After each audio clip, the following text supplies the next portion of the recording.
올해 좀 돈 좀 모아보자 마음 먹어도 대체 얼마나 모아야 되는지 네. 그런 또 목표도 없고 이런 경우들이 많거든요. 네. 근데 안소연 작가님 같은 경우는 종잣돈을 이제 모아야지 그런 부분들이 있었을 것 같아요. 언제 그렇게? 그냥 돈을 모으는 걸 좋아했어요. 그래서 그냥 모아놓으면 근데 사라져. 근데 그때는 그게 그래도 괜찮았어요. 그런데 이제 결혼을 하고 나니까 또 아이를 낳고 나니까 딱 보이는 거예요. 이게 다른 세상이었구나. 내가 너무 그냥 살고 있었구나. 우리는 지금 전세 살 돈도 없는데 이게 이제 딱 현실에 부딪히게 되고 나서부터는 제가 결심을 했어요.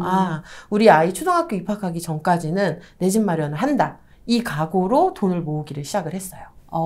그러면 일단 내가 또 뭔가를 좀 해야 되겠다, 종잣돈을 모아야 되겠다 하면은 목표 설정이 좀 가장 중요한 부분이 있겠네요? 그렇죠. 목표가 없으면은 꾸준히 할 수가 없어요. 근데 제가 지금 한 9년 동안 가계부를 꾸준히 쓰고 있고 뭔가 꾸준히 돈을 모으게 되는 이유는 목표가 아주 명확하게 있기 때문입니다. 그래서 여러분들이 지금 목표가 없기 때문에 안 하시는 거예요. 목표가 있으면 움직이게 되어 있어요.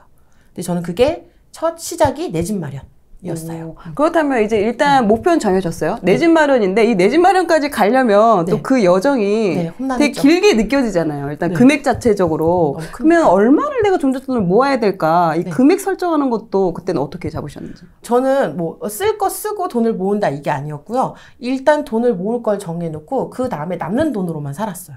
목표를 그렇게 정하니까 돈이 없어요, 항상.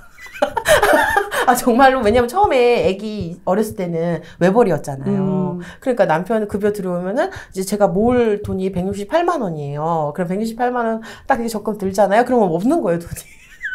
그럼 그 없는 돈으로 살았어요.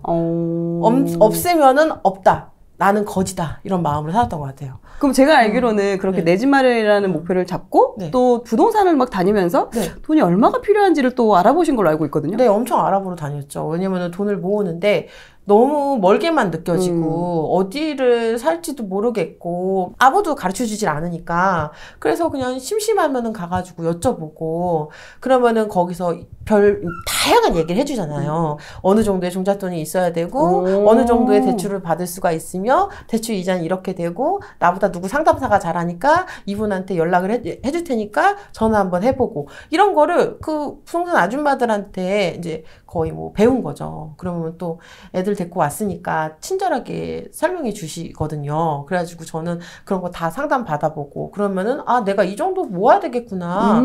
이게 이제 점점 디테일하게 구체화되는 거죠? 네, 구체화되면서 뭔가 그래도 우리가 지금 뭐 내 집 마련을 한다고 해서 현금 자산 100%로 하는 사람은 없잖아요. 그렇죠. 그러면 내가 어느 정도를 모으면은 가능할까?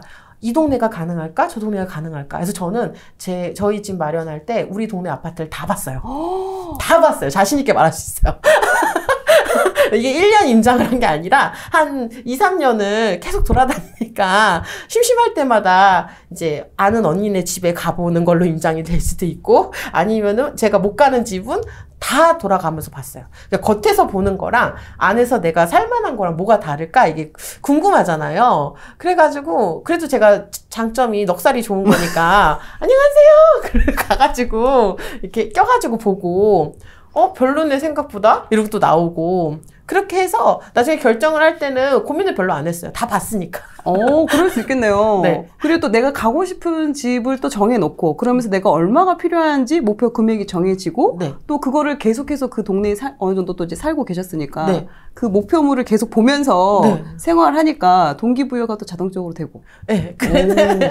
그렇게 계속 꾸준히 하니까 어느 순간에 이제 딱 그 임계점이 이렇게 돌파가 되니까 돈이 좀 더 빨리 모이게 되더라고요. 그러니까 남편도 저는 20대 때 결혼을 했으니까 급여가 적었잖아요. 근데 그때만 해도 이걸 언제 하지 싶었는데 남편도 열심히 일을 하니까 조금씩 급여가 올라가고 저도 자꾸 뭐 살림의 노하우가 생기니까 생활비도 줄어들면서 저도 아르바이트도 많이 뛰었고 부업도 하고 이랬으니까 조금씩 수입이 생기더라고요. 그래서 아기를 키우는 것도 처음에는 막 다 사야 되는 줄 알았어요. 근데 좀 키우다 보니까 그럴 필요가 없는 거예요. 그러다 보니까 그쪽에서도 생활비가 줄기 시작하고 그래서 저는 오히려 갈수록 소비가 줄어들면서 이제 돈은 모이게 되고 이게 돼서 나중에는 돈 모으는데 재미가 딱 붙었죠.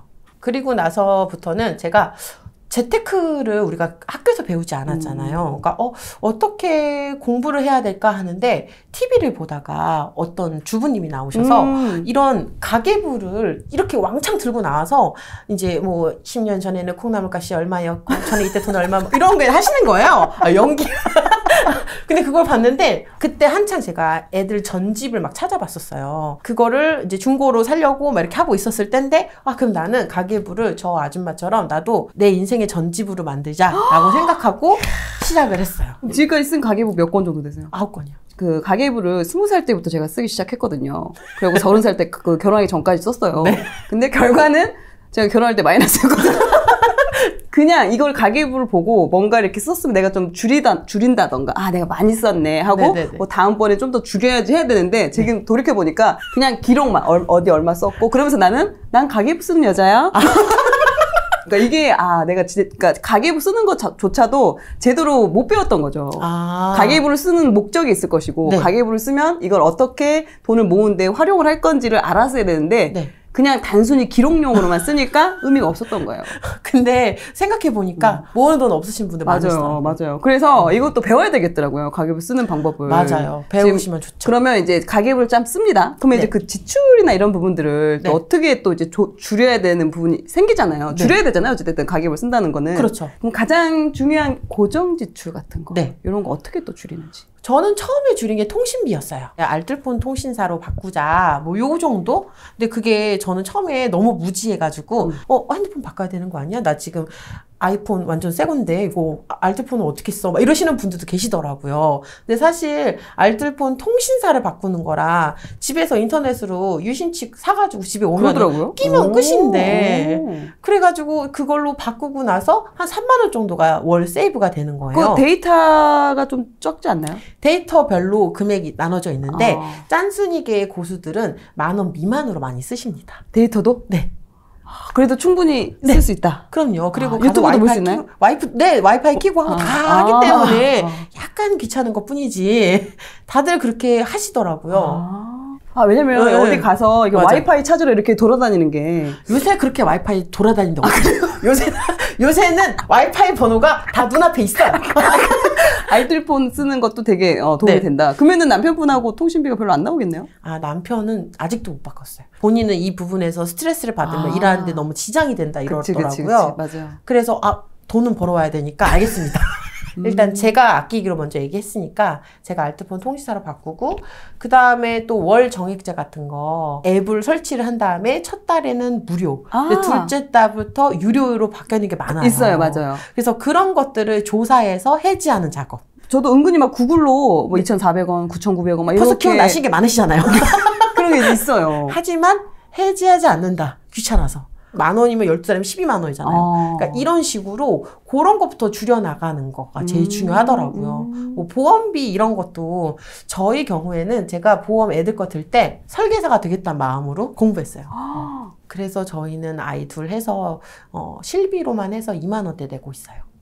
진짜요? 뭐 태아보험, 뭐 CI 보험, 뭐 이런 거 전혀 안 하시고? 네네네. 근데 이제 처음에 약간 저한테 불안감과 10만 원을 투자를 못하냐 이런 거에 막 아시죠? 그래서 저도 계속 전화해서 물어보고 주변에 보험 하시는 분들 물어보고 해서 왜냐면 이거를 1, 2년 고정적으로 내는 게 아니다 보니까 이렇게 줄여나가는 식으로 해서 보험비도 맞춰서 세팅을 해놓으니까 처음에 한 20만 원 정도가 확 줄더라고요. 핸드폰 요금을 알뜰폰으로 바꾸고 또 보험료 같은 경우도 아이들 같은 경우 뭐 특별하게 뭐 그런 뭐 병이 있지 않는 이상은 그냥 실비보험 정도로만 해도 충분히 커버가 가능하다. 요새는 렌탈도 많이 하거든요. 매트리스 렌탈, 뭐 정수기 렌탈 되게 다양하죠. 커피도 뭐 렌탈이 있고 되게 다양하게 그 렌탈값만 해도 한 달에 보통 한 10만 원씩 쓰는 데가 은근히 많아요. 뭐 살림을 할 때 로봇 청소기가 꼭 있어야 되고 식세기가 꼭 있어야 되고 뭔가가 탁탁탁 있어야지만 난 현대사회를 살아가는 주부야. 막 이런 거 있잖아요. 뭐 렌탈도 마찬가지고 이런 식으로 계속 집에 착착착착착 뭐가 들어오는데 제가 혼자 가만히 앉아 생각을 해봤어요. 과연 저거는 왜 존재하게 되었는가에 대해서 앉아서 좀 고민을 해봤어요. 근데 생각을 해보면은 필요함을 만들어내기 위한 마케팅인가? 필요함을 만들어내서 소비를 하게끔 만들어내는 것이구나 라는 거에 대한 생각이 들더라고요. 단순히 저거 갖고 싶다, 저거 있으면 편하겠다 이런 생각들을 일반적으로 하는데 네. 그러다 보니까 내가 지금 저걸 필요 욕구를 느껴야 하는가? 굉장히 혼자서 많은 생각을 했어요. 저거는 왜 있을까? 저 로봇 청소기는 왜 저게 있어야 하는 걸까? 그럼 이제 이런 저런 생각을 하다 보니까 가격 대비 많이 쓰지 않는데 왜 있어야 될까? 이렇게 생각하고 보니까 냉장고 사이즈도 남편이랑 요새는 줄이자. 나중에 이제 몇 년 뒤에 지금 문짝이 흔들리거든요. 근데 제가 계속 버티고 있어요. 근데 몇 년 뒤에 살 때는 냉장고도 좀 작은 거 사도 되지 않을까? 그게 있네요. 냉장고가 크면 크기가 클수록 그 안에 뭔가를 채우게 돼. 맞아요. 근데 그럴 필요가 없더라고요, 저희 집은. 근데 이런 생각을 한번 원론적으로 한번 해보면 되게 좋아요. 저게 왜 지금 내 앞에 있고 사람들은 왜 저거에 열광하는가? 저건 과연 나의 의지인가 아니면 주변의 환경이 그렇게 만든가? 전 이런 거 많이 생각해요. 자, 그럼 이제 고정 지출을 이렇게 줄이는 방법 알려주셨고, 그러면 우리가 또 변동 지출이 또 되게 많이 들어가잖아요, 은근히. 뭐 식비, 뭐 건강, 문화생활비, 뭐 애들 교육비, 뭐 이런 게 많이 들어가는데, 이런 것도 어떻게 줄이시고, 한 달에 어느 정도 쓰시는지? 저희는 지금 120만 원으로 살고 있어요. 많이 들었어요. 옛날에는 100만 원. 4명이잖아요. 네. 아들 둘에 변동 지출이 120만 원. 식비, 뭐 애들 의류비, 교육비 다 포함해서요? 학원비는 빼고? 네. 학원비는 빼고. 근데 제가 엄마표로 해주는 게 있으니까 그거 포함해서. 그래도 120만 원이면은. 네, 지금. 그래서 저희 집 식비 수준인데요? 저는 요새 약간 나 무슨 짠순이라고 얘기하기 부끄러운 여자 아니야? 막 이러면서 요새 너무 좀 풀린 느낌이에요. 과소 배우고 있어요? 네. 정말 많은 다양한 사례들이 많이 데이터가 쌓이다 보니까 확실히 중학교 이제 고학년, 고등학교 자녀 있으신 분들은 식비에서 이게 안 되더라고요. 그래서 항상 큰 데 가셔서 대량으로 사오시고 그렇게 하셔도 이제 한 70, 80까지는 어쩔 수가 없는 거예요. 저는 진짜 애들이랑 외식은 잘 안 하고요. 왜냐면 아들 둘이라서 막 뛰어다니고 막 죄송합니다 이런 거 하기 싫어서 그냥 집에서 먹는 편이고 배달 음식을 시켜도 진짜 돈을 미친 듯이 아끼는 그 시즌에는 남편한테 그랬어요. 한 달에 딱 한 번 외식 기회가 있습니다. 그 외식 기회 쿠폰을 쓰실 수 있는데요. 그 먹고 싶은 날짜를 정해서 저에게 알려주세요. 그럼 그날은 제가 기다리고 있겠습니다. 그러면 한 달에 한 번 외식? 한 달에 한 번 배달. 배달이 한 달에 한 번? 네. 그리고 뭐 외식 같은 경우는 체험단 많이 했고요. 블로그나 이런 걸 통해서? 네네네. 그런 걸로 남편한테 메뉴 주문 받아가지고 제가 다 신청해서 먹고. 그럼 거의 집에서 집밥을 위주로 좀 많이 하셨나요? 네, 집밥 많이 하고 저 요리하는 거 정말 싫어했는데. 그러니까 나 그걸 물어보고 싶었어. 요리를 또 좋아하시는 건지. 아니요, 요리 좋아하진 않았어요. 근데 돈을 모으려고 딱 하고 보니까 다 이제 막 고정지출이 다 했는데 어쩔 수 없이 마지막에는 결국엔 식비더라고요. 그래서 그때부터는 요리를 하나씩 공부하는 마음으로 배워서 했어요. 그래서 시작을 했고 그러다 보니까 만 원으로 뭐 반찬 만들어서 할 수 있는 게 뭐가 있을까 이런 연구를 계속 했어요. 하루에 10,000원? 네. 그거 지금도 하고 계세요? 네. 지금 물가 엄청 올라가지고 10,000원으로 뭐 살 수 있는 게 없는데? 큰 대형마트는 일단은 가면은 살 수 없어요, 저도. 근데 이제 작은 식자재 마트 이런 데 가면은 브로콜리가 저희 집 앞에 오늘 보고 왔는데 990원이에요, 하나에. 왜? 나 지금 3,000원, 5,000원 얘기하려고 했는데? 그건 이제 대형마트. 저희 집에 야채, 뭐 과일 이런 거를 저렴하게 파는 식자재 마트, 공산품을 좀 저렴하게 파는 마트 이런 거를 저는 다 꿰고 있어요. 일부러 대형마트는 안 가시는구나. 일부러 안 가요. 거기 가면 저도 풀려요. 그럼 그것도 지금 현재 매일, 왜냐면 제가 본 게 달력이 있으시더라고요. 예전에 이제 그때는 이런 일을 좀 안 했을 때 집에만 있을 때였어요. 근데 그때 제가 돈을 진짜 모아야 되는데 자꾸 이렇게 카드를 긁으니까 돈 쓰는 느낌이 안 나가지고 맞아. 기분이 나쁜 거예요. 근데 돈을 좀 재밌게 쓰자 해서 아예 돈을 다 뽑아놓고 현금 뽑아놓고 이렇게 10,000원 들고 나가서 장 보고 했어요. 매일 돈을 썼어요. 일부러. 하루에 10,000원씩? 네. 일부러 이러니까 좀 10,000원으로 어떻게 하면 잘 쓸까? 이 고민을 하면서 하는 거예요. 아낄까가 아니라 잘 쓸까를 고민을 하니까 좀 기분이 해소가 되더라고요. 그러네. 인식이 전환이 되네. 안 써야지? 영원으로 살아야지? 이러면 기분이 나쁜데 오늘 10,000원은 어떻게 써볼까? 이렇게 하면은 좀 살만해요. 이렇게 자잘구레하게 쓰면요 또 야채 쪼가리 무슨 쪼가리 남아요 솔직히. 그러면은 그날은 무지출하고 그걸 쓰는 거예요. 그걸 소진을 하고 다음날에 10,000원 쓰기로 했던 것까지 합쳐서 20,000원으로 속을 사 먹고. 그 안에 있는 식품 같은 거를 충분히 잘 활용을 하니까. 네. 그래서 별로 불편한 게 없어요. 단지 배달을 시켜 먹는다거나 외식을 한번 하게 되면은 크게 쓰게 되니까 그게 그것만 조금 참으면 돼요.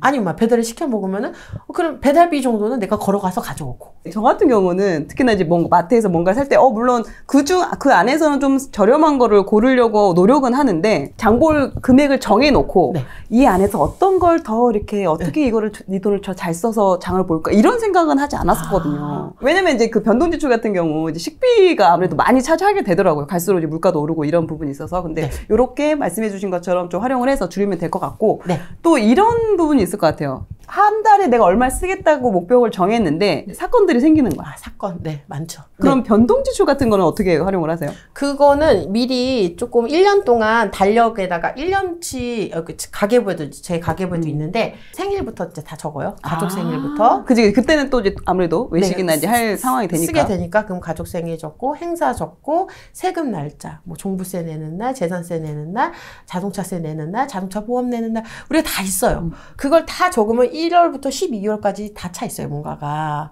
이거를 모르면 돈이 안 모여요. 근데 이걸 알고 나서, 그러면 우리는 1년 동안 이 정도의 세금과 특별 나가는 비용이 이 정도이구나. 그럼 이 정도는 일단 돈을 모아놓고, 그 다음에 종잣돈 모으기를 해야겠다. 이런 식으로 잡고 가면은 실패를 안 해요. 이것만 딱 정해놓고 내가 돈 모으려고 했는데 1월 달에 자동차세 선납하면 10% 할인받는데 이거 내는 게 낫지. 이거 내면 또 돈이 없는 거예요. 맞아.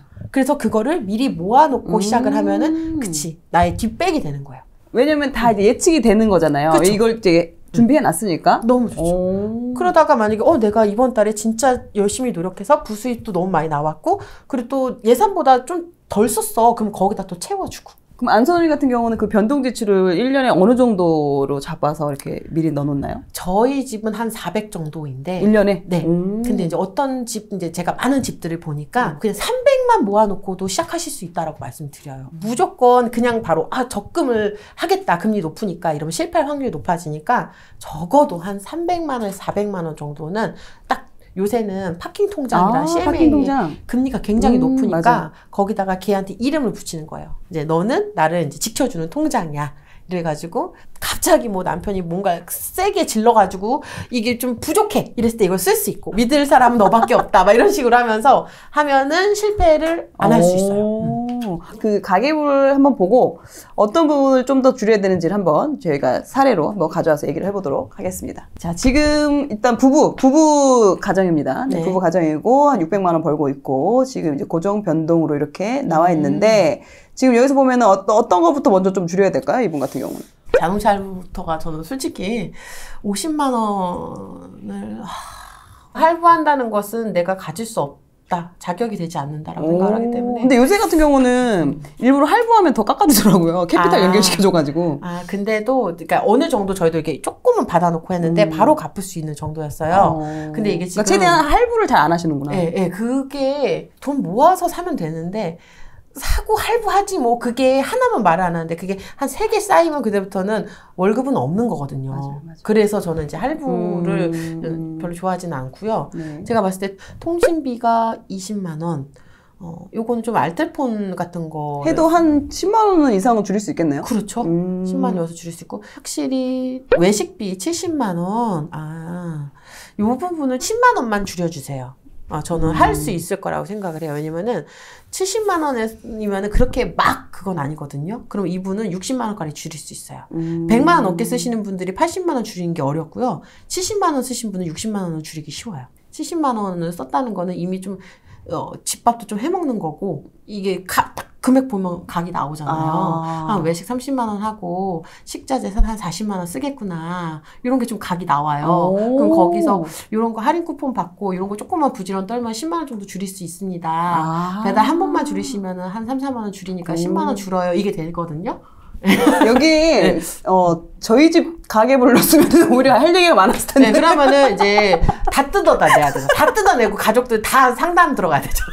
문화생활비, 영화, 여행 등 50만 원. 되게 즐길 거 즐기네. 네. 즐길 거를 즐기시는데 이거는 매달 즐기시는 건지 아니면은 이번 달만 즐긴 건지를 알 수가 없잖아요. 이벤트라면은 그래도 괜찮은데 네. 이제 이게 정기적으로 들어가는 거는 문제가 있다. 그렇죠.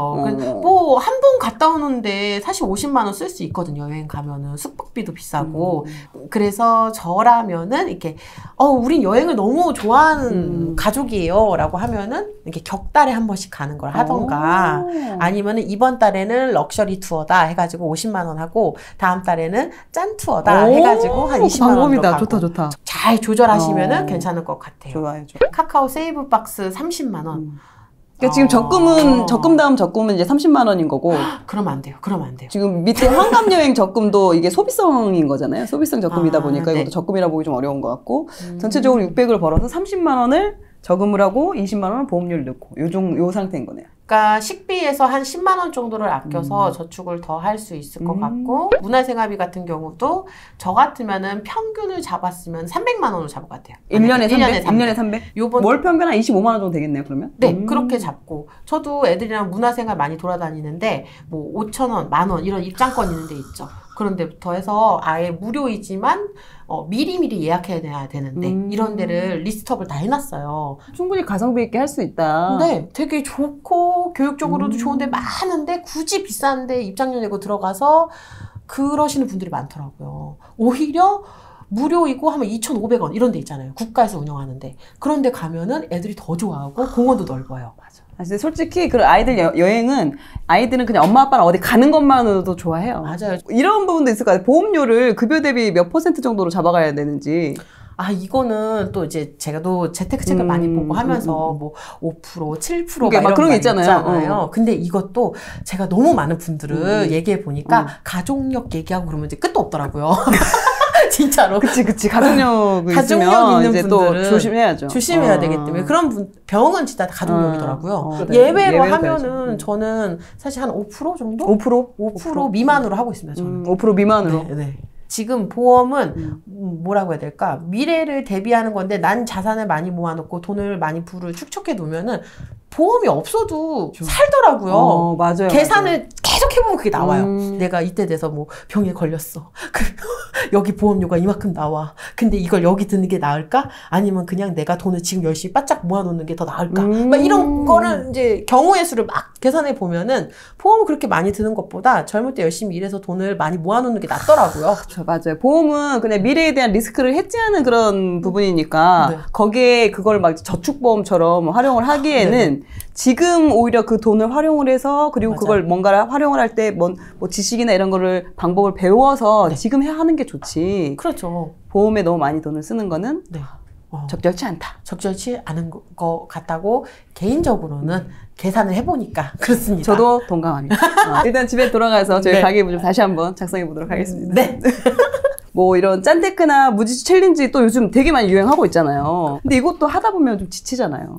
현타 오기도 하고, 맞아요. 좀 자존감 떨어지기도 하고, 내가 막 이렇게까지 해야 돼, 막 그 처량한 느낌 이런 게 들 수가 있어서 좀 길게 못 하는데 이걸 좀 꾸준히 할 수 있는 방법이 있다면. 그랬던 것 같아요. 저도 이렇게 돈을 모으면서 그런 감정도 느껴보고 했는데 현재를 보면 현타가 오더라고요. 그리고 막 주변에 막 가방 사러 갔다 오고 막 어디 여행 갔다 오고 막 이런 사람들 보면 현재가 너무 난 지금 뭐 하는 것인가 이런 생각이 드는데 나만 그런 것 같고. 근데 딱 10년 미래를 보고 살게 되면은 달라져요. 지금 내가 이렇게 하면은 지금 10년 뒤에는 나는 바뀔 수 있다. 그러니까 사람은 희망을 갖고 산다고 생각을 하거든요. 근데 내가 지금 현재에 돈도 안 아끼고 아무것도 안 하면서 그냥 푸념만 하는 게 아니라 내가 지금 하면은 10년 뒤가 내 인생이 바뀔 수 있다라고 생각을 하니까 저는 솔직히 현타가 별로 안 왔어요. 근데 돈 아끼는 거는 지금 어쩔 수가 없잖아요. 지금 같이 현금이 귀한 때는 맞아요. 무조건 지금 저는 요새 무슨 생각을 하냐면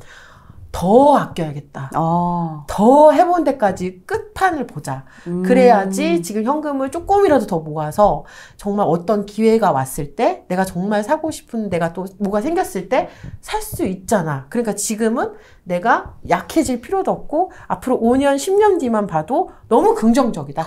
이렇게 생각하니까 우울할 게 없어요. 저 명품백이 10년 매고서 지금 막 자랑을 해도 10년 뒤가 됐을 때 돈도 없고 아무것도 없으면 그래서 그거를 중고로 팔아야 돼. 그렇게 될 수 있기 때문에 현재를 열심히 살되 현재만 보지 말고 10년 뒤를 보세요. 그럼 지금 너무 잘하고 있는 거거든요. 이게 너무 불안한 거예요. 남편 혼자 일하는 걸로 답이 안 쓰고, 그리고 난 또 왜 이렇게 오래 살게 될지. 또 남편이 또 언제까지 일을 할지도 모르는 거고. 그렇죠. 남편도 또 몸이 안 좋으면 또 금방. 맞아요. 또 회사에서도 얄짤이 없더라고요, 요새는. 이거는 안 되겠네. 뭔가를 해야 된다. 이게 시작이었고, 근데 저는 SNS를 많이 했잖아요. 근데 그거는 사실 필수라고 생각을 해요. SNS 부업을 하는 거는 지금 누구나 어느 정도는 알고 있어야 된다고 생각을 하는 게, 왜냐면 상상을 해봤어요. 우리 남편이 끝까지 버텨가지고 이제 한 50에 퇴사를 딱 했어요. 그러면은 그 다음에 우리 남편은 뭘 할까? 벌 수 있는 게 많지가 않구나. 애매한 나이에 퇴사하면. 그 애매한 거예요. 50대, 60대가 애매한 나이인 거예요. 그러면 한 20년 정도는 진짜 우리가 어떻게 먹고 살지에 대해서 생각을 하다 보니까 우리 남편도 장사를 하겠구나. 그래서 사람들이 다 치킨집을 차리고 당구장 차리고 노래방 차리는구나. 그러다 보니까 그러려면은 결국엔 마케팅을 해야 되는구나. 여기서 어떤 걸 해도 똑같은 장사를 해도 더 많이 알릴 수 있는 사람. 네이버에 뭐 검색을 했을 때 나오는 집이 돼야지 매출이 같이 동반 올라갈 수 있는 거구나.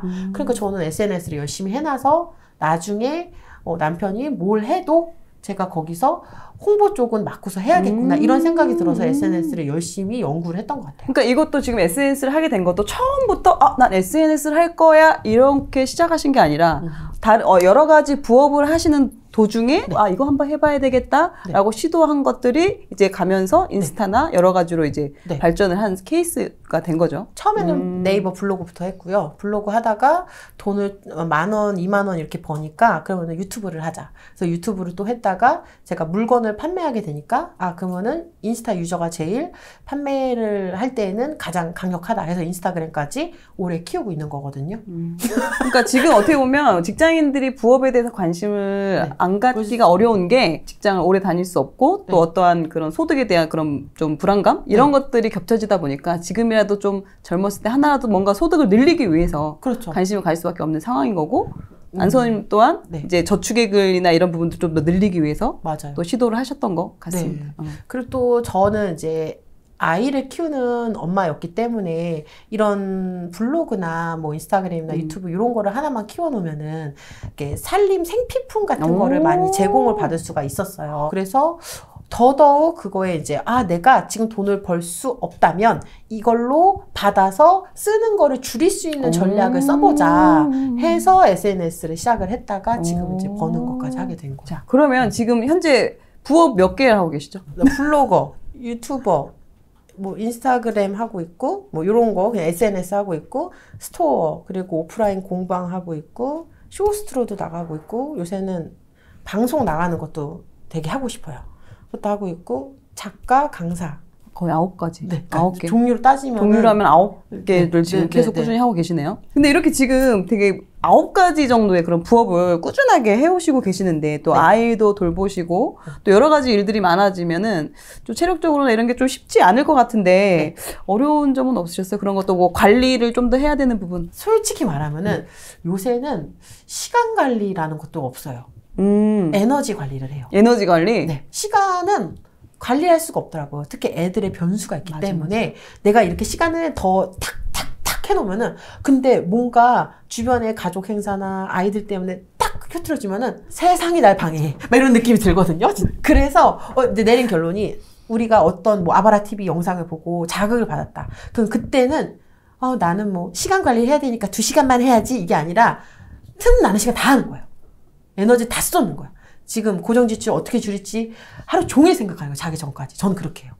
그래서 에너지가 있을 때는 빡 쏟아요. 잠이 안 와요. 그러다가 이제 그게 꺾이기 시작해요. 그럼 그때는 이제 그때야말로 이제 시간을 정해요.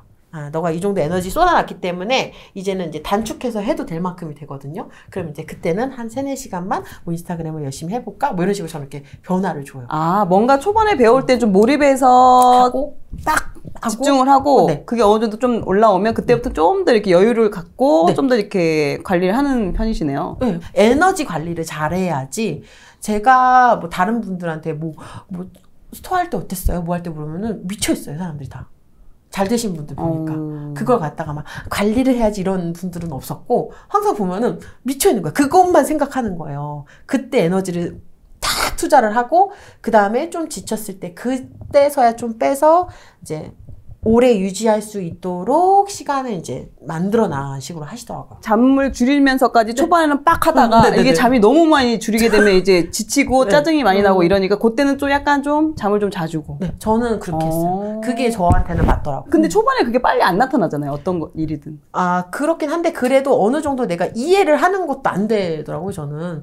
그러니까 뭐 이게 성과가 나는 거가 중요한 게 아니라 일단은 이해도 잘 안 되는 스타일이기 때문에 초반에는 어느 정도 내가 2, 3년 더 투자를 해야 되는 거구나까지 아는 것만으로도 뭔가 해결되는 거예요. 근데 초반에 망망대해잖아요. 그렇죠. 그러니까 이거를 10년을 해야 돼, 20년을 해야 돼 싶은데 뭔가 하나 공부를 해놓으면 그래, 이거는 내가 2, 3년은 투자할 수 있겠다. 그럼 그때부터 시간으로 짤 수가 있는 거예요. 그러니까 저는 그런 전략을 써요, 요새. 그리고 그렇게 하나씩 알아가는 그 과정 자체만으로도 되게 좀 만족스럽게 받아들이셨네요. 왜 어제보다 그래도 내가 이거 하나 알게 됐어. 이러면서. 그거를 또 블로그나 인스타그램 같은 데다 기록을 하면은 부수입도 나올 수 있고. 그게 또 쌓이고. 그게 또 쌓이면은 그게 내 재산이 되거든요. 가장 중요한 거죠. 가장 궁금한 거. 그래서 9개를 해서. 한 달에 한 달에 이제 부업으로 또 버시는 금액이 얼마인지. 사실 궁금합니다. 일을 열심히 하면은 남편보다 많이 벌 때도 있고, 제가 몸이 아파가지고 안 하면은 한 평균적으로 이제 월 300 정도라고. 평균적으로 300이요? 네. 그러면 제일 먼저 시작한 부업이 어떤 거였어요? 블로그요. 블로그. 그게 동생이 직장 언니가 맨날 그렇게 블로그를 한다는 거예요. 그래서 그 언니가 블로그로 호텔도 가고 어디도 가고 이런 걸 많이 하더라. 블로그를 키워놓으니까 그 언니는 투잡을 뛰는 것 같아. 이렇게 얘기를 하더라고요. 그래? 근데 나도 지금 돈 모아야 되는데 블로그부터 한번 해볼까? 해서 이제 거기다가 혼자서 100일 미션을 하고 글을 쓰게 됐죠. 혼자서. 그러면 블로그 같은 경우는 이제 글을 쓰고 이제 사진 뭐 이런 걸 올리는 건데, 그럼 일반 직장인이라면 뭐 누구든 할 수 있는 누구든 거네요? 할 수 있는 거라고 생각을 하고요. 요새는 또 인플루언서 제도가 생겨서 인플루언서들은 광고비 단가도 조금 더 올라가요. 그리고 그거를 계속 쓰게 되면은 그 나의 어떤 컨텐츠가 쌓이면 또 다른 것들도 업으로 또 뻗어나갈 수 있기 때문에, 만약에 내가 얼굴 밝히는 것도 어렵고 약간 말하는 것도 좀 힘들어하고 그렇다면은 글을 쓰는 거 되게 좋다고 저는 생각을 해요. 근데 만약에 나는 전업주부인데 월부를 많이 보고 월부에 다른 추천 채널을 다 봐. 그게 나 스케줄이야. 이런 분들 많이 계실 것 같아요. 저도 그러거든요. 이렇게 한번 보면은. 그러니까 재테크 관련된 블로그를 만드는 거예요. 왜냐면 월부는 큰 채널이고 트렌드를 다 반영을 한 영상을 찍잖아요. 그럼 요새 짠테크가 유행이구나. 무지출 챌린지가 유행이구나. 그럼 그거를 키워드로 잡고 내가 재테크를 하면서 약간 컨셉을 잡아야겠죠. 저는 뭐 딸 둘을 키우는 누구인데요. 제가 뭐 무지출 챌린지를 해보겠습니다. 해서 이런 거를 글을 올리는 거죠. 그러면서 그 과정들을 또 기록으로 남기고. 그렇죠. 그러니까 재테크나 뭐 부동산 투자나 이런 투자에 관심이 많으신 분들이 많이 들으시니까 그런 지식을 휘발성으로 날리지 마시고 내가 이렇게 들은 거를 정리하는 겸 하면서. 그것도 좋다. 맞아. 오늘 같이 안선우님의 이 영상을 보시고 그걸 이제 정리를 이제 블로그에 하고 거기에서 내가 한 가지만 따라해야지 해서 맞아요. 딱 하나만 내가 그러면 실제적으로 실천한 부분을 또 다시 뭐 글이나 사진으로 올려서 이렇게 또 남기고. 근데 요즘 블로그보다 거의 유튜브를 많이 하잖아요. 그래서 과연 지금도 괜찮나? 효용성이 있을까라는 생각이 들기도 하거든요. 저는 그 생각을 해요. 블로그로 글을 쓸 수 없는 사람은 유튜브를 잘할 수 없다. 책을 읽는 것보다 더 중요한 게 글을 쓰는 거라고 저는 생각하거든요. 그래야지 진짜 내 것이 돼요. 그럼 저도 블로그를 하다가 유튜브를 할 수 있었던 이유가 뭐냐면 블로그에 계속 똑같은 글을 쓰는 거예요. 저도 돈을 아끼고 어쩌고 쓰다 보니까 이게 저한테 데이터가 딱 쌓이니까 이제 자신감이 좀 생겨서 나 영상으로도 한번 이걸 풀어볼까? 이게 생기더라고요. 근데 내가 지금 중구난방 정보만 많고 정리가 안 됐다. 그러면은 글로 한번 정리를 하고 그리고 나서 이게 쌓이면은 자신감이 붙으면 그 다음에 영상으로도 찍으면 되고 요게 다 가능하니까 일단 저는 직장인들이라고 해서 유튜브에 얼굴 밝히는 것도 좀 꺼리고 그렇죠. 그래도 일단은 글로서 한번 정리해보면 좋더라라고 저는 추천을 드립니다. 또 그리고 제일 처음 시작하신 게 제가 알기로는 앱테크의 보수로 또 제가 또 들었거든요. 요새는 많이는 안 하는데요. 앱테크 같은 경우도 요새는 앱테크만 전문적으로 올려주는 블로거나 재테크 유튜버들이 많이 있어요. 그럼 저는 그분들을 저의 비서처럼 이용하는 편이에요. 그래서 제가 다 할 수는 없잖아요. 솔직히 말해서. 그렇죠. 그래서 이제 저는 앱테크 알람을 걸어놔요. 카페라던가 이런 거 이렇게 돈 모으는 카페 이런 데도 앱테크 정보 올려놓잖아요. 그럼 그걸 알람 다 걸어놓고 유튜브도 알람을 다 걸어놔요. 그래서 너희들은 나의 비서야. 이래놓고 딱 봤는데 이건 꼭 하세요. 이런 게 있단 말이에요. 가성비 있는 거. 1분이면은 뭐 신세계 상품권 10,000원을 벌 수 있어요. 막 이런 게 있어요. 최소의 노력, 최대의 효과. 네. 그러면 그거 놓칠 수 없지. 이제 만약에 이거는 가성비가 좀 떨어지는데 이러면 안 하고 이런 식으로 요새는 하고 있어요. 또 제가 알기로는 인스타도 지금 인스타 팔로워 수가 몇 명이죠? 3만 넘었어요. 이게 엄청 빠르게 늘어나고 계시더라고요. 도대체 어떤 수단을 써셨길래? 수단과 방법을 가리지 않고.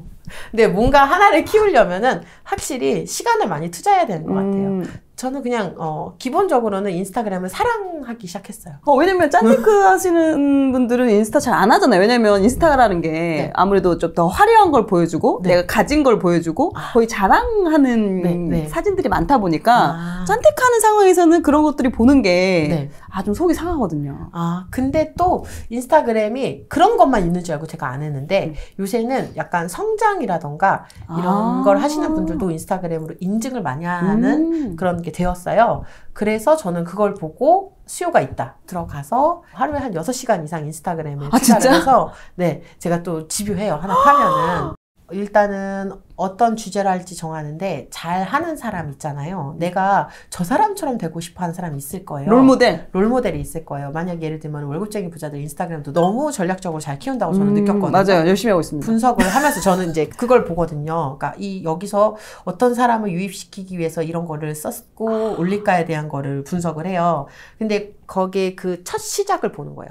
남의 걸 볼 때 최근에 잘 된 걸 볼 필요는 없고요. 아래로 쭉쭉 내려가가지고 과거부터 보는 거예요. 과거부터 봐가지고 어느 순간 바뀐 터닝 포인트 지점이 있습니다. 각 채널마다 잘된 채널은. 그럼 그 채널도 잘 몰랐지만 어느 순간 딱 터진 그 부분이 있어요. 좋아요 수가 늘었거나. 그러면은 그게 잘 터졌는지 안 터졌는지를 보려면 피드별로 좋아요가 몇 개가 있는지도 댓글까지 확인할 수 분석을 있겠네요. 하면 좋죠. 댓글에서도 사람들이 반응이 달라요. 뭔가 잘 되는 피드는. 그 피드들을 수집하는 거죠. 사람들은 이런 포인트를 원하고 이 채널은 이런 전략을 써서 여기서 터졌구나. 나도 이 채널처럼 되고 싶으니까 이런 키워드라던가 이런 해시태그, 이런 내용, 이런 주제 부분을 사람들이 원하니까 나도 요걸 어떻게 하면은 큐레이션을 잘 할 수 있을까. 큐레이션을 정보를 모아가지고 내가 새롭게 정보를 만들어내는 거잖아요. 그러니까 그런 것들에 대해서 계속 고민을 해야 돼요.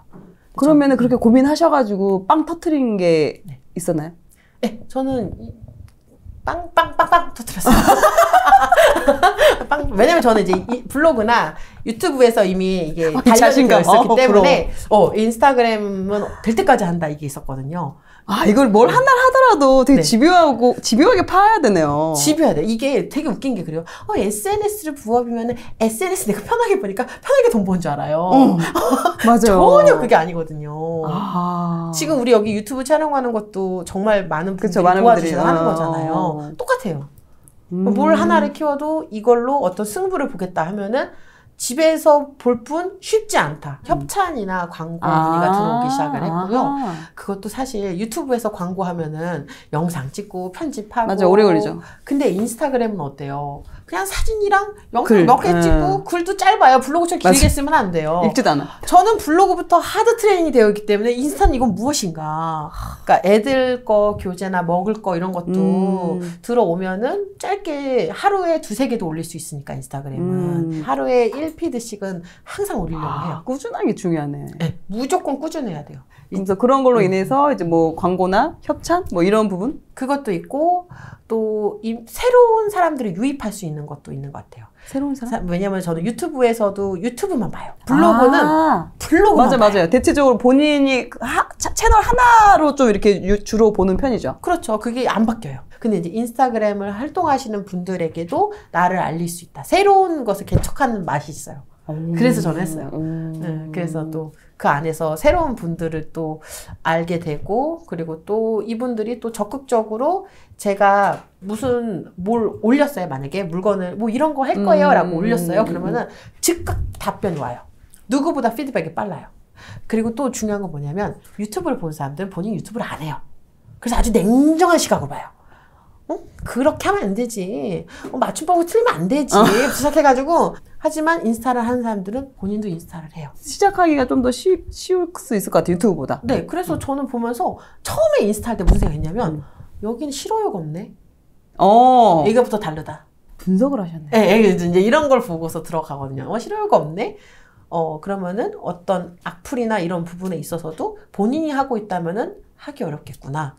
본인도 그치. 그걸 하니까 서로가 더 친해지는 게 있고 DM이라는 게 또 있어서 또 서로 교류하기가 더 편해지고 특색을 파악을 하고 또 물건 같은 거를 판매를 하게 되면은 링크를 바로 들어가서 구입에 대한 그런 부담감이 없고, 그래서 이제 혹시라도 어떤 거를 브랜딩을 해서 물건을 판매하실 분들은 반드시 인스타를 키워야 되는 거고, 광고를 또 한 10,000원씩 돌려봤거든요. 일부러. 그냥 제 피드를 물건 파는 것도 아닌데 과연 이게 광고를 하면 얘네가 날 띄워줄까? 그러니까 이런 테스팅도 많이 하고 저는 그래요. 그 광고라는 게 10,000원을 그게 넣으면은 네. 내 거를 이제 홍보를 시켜주는 거죠? 네. 내 채널을? 제가 타겟팅을 정할 수가 있어요. 뭐 제가 만약에 인천에 공방을 하잖아요. 그러면 인천의 30, 40대 여성들한테만 내 피드가 가게 해서 그걸 띄울 수가 있단 말이에요. 광고를. 그래서 하루 금액은 10,000원으로 잡고 한번 해볼까? 그럼 여기서 좋아요 수가 나올까 안 나올까? 이런 테스팅도 해보고. 왜냐면 유튜브도 광고가 있어요. 사실 여러분들. 유튜브 보다 보면은 자꾸 뜨는 사람인데 거기 아래 광고 있거든요. 그럼 그 사람은 유튜브에다가 광고 금액 주고서 자기 유튜브를 홍보하는 거예요. 근데 유튜브는 조금 그게 그런데 인스타그램 그게 더 자유로워요. 다들 그 광고에 익숙한 사람들이기 때문에. 그러니까 그런 다양한 테스팅을 또 해볼 수 있는 게 매력이에요. 우리가 지금 계속 점점 급여가 안 오르는 것 같아도 조금씩 올라요. 근데 오르면 소비가 조금씩 늘어요. 소비는 더 많이 늘던데? 많이씩 늘던데? 팍팍 늘던데? 근데 그 마인드가 저는 지금도 제가 막 저 남편보다 많이 버는 부업왕이에요 막 이러지만 저는 그때랑 소비가 거의 비슷해요. 그게 진짜 포인트인 것 같아요. 일을 많이 하니까 돈 쓸 시간이 없어요. 그러니까 저는 뭐 이걸 해도 SNS를 해도 쿠팡을 볼 시간이 없는 거예요. 왜냐면 돈을 버는데 시간을 더 많이 투입하니까. 그러니까 돈을 많이 번다고 많이 모으는 건 아니더라고요. 제가 맞습니다. 많은 분들이랑 얘기를 하면 워킹맘보다 맞벌이보다 외벌이가 돈을 더 잘 모아요. 투자 공부를 할 때는 이 악물고 공부를 하는데 돈을 아끼는 건 일을 안 악물더라고요. 그냥 하면 되는 거 아니야? 그게 뭐. 근데 저는 그런 마인드가 아니었어요. 진짜 해보는 데까지 해보자. 그 끝을 보자. 좋습니다. 네, 그러면은 좋습니다. 되더라고요. 지금 안선우님의 지금까지 그런 과정들이나 그리고 그동안 또 뭐 부업이나 짠테크 하시면서 그렇게 일구었던 그런 성과들을 또 지금 제가 알기로는 월부닷컴에서 또 강의를 또 이제 하시는 걸로 알고 있는데 어떤 분들이 들으면 도움이 될까요? 어떻게 보면은 에너지를 얻고 또 돈을 어떻게 시작해서 가계부를 쓰고 또 이렇게가 어떻게 시작해서 돈을 적금을 모으고 이런 거에 대해서 정말 모르겠다 하시는 분들은 강의를 들으시면서 하나하나 체계적으로 들어보는 거. 그리고 또 거기에다가 제가 유튜브에서 밝히지 않은 인스타그램을 또 어떻게 키우는지에 대해서 제가 진짜 어떤 포인트를 갖고 키웠는지에 대해서 실전파기 때문에 그런 노하우들을 많이 풀어드렸으니까요. 그거 하나만 알면은 다른 채널도 키우는데 조금 많은 시간을 얻어가실 거예요. 제가 삽질한 그 시간들을 여러분들이 다 채워가실 거라고 생각을 합니다. 그러면 이 강의를 듣고 따라하면 그러면 한 달에 얼마 정도 더 추가로 벌 수 있을까요? 물론 사람마다 다르겠지만. 사람마다 능력치마다 다르겠지만 저는 그래도 기본적으로 SNS 부업 하나만 잘해도 월 300만 원을 벌 수 있다고 생각을 해요. 정말로 그렇게 하시는 분들도 많고 오래 했기 때문에 또 주변에 이런 인플루언서로 활동하신 분들을 많이 보니까 진짜 잠도 안 주무세요. 저는 아무것도 아니더라고요. 저는 정말 한낱 인플루언서였다라고 많은 다른 분들을 통해서 저도 자극을 받거든요. 똑같네요. 이게 투자도 공부하고 하려면 잠 못 자고 해야 되는데 다 똑같네요. 유별난 사람이 있잖아요. 유별나게 한 사람은 또 유별나게 잘 되잖아요. 똑같은 것 같아요. 저도 그렇게 하실 수 있을 거라고 생각을 합니다.